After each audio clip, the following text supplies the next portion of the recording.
मैं तुमसे बहुत प्यार करती हूँ, लेकिन मुझसे ज्यादा नहीं।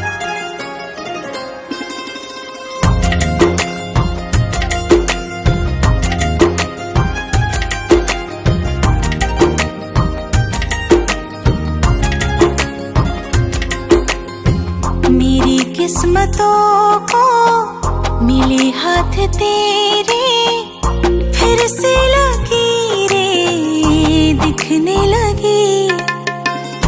देखी ले जब जब तोहार चेहरा, लागेला भगिया फिर से जगी। रहूं उम्र भर मैं तेरी, तू मेरा। जब हम बादल बन जाइब, तू बारिश बन के आईहा। जब सांस भी कम पड़ जाए, तू हमरा दिल में समैहा।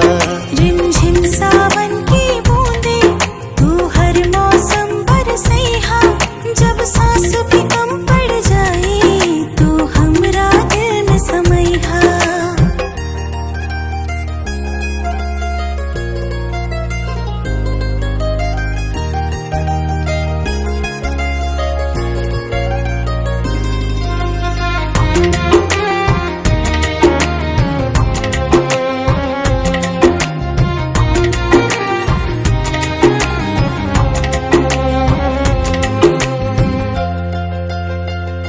मेरे लबों से आए कभी भी, हो नाम पहला तेरा मेरी ज़बां पे। अखिया के काजल पागल करेला, जानू हमर जाइला यही अदा पे।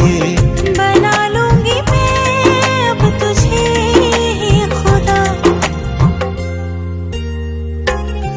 जब हम बादल बन जाए, तू बारिश बन के आईहा।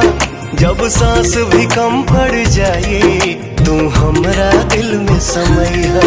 रिमझिम सावन की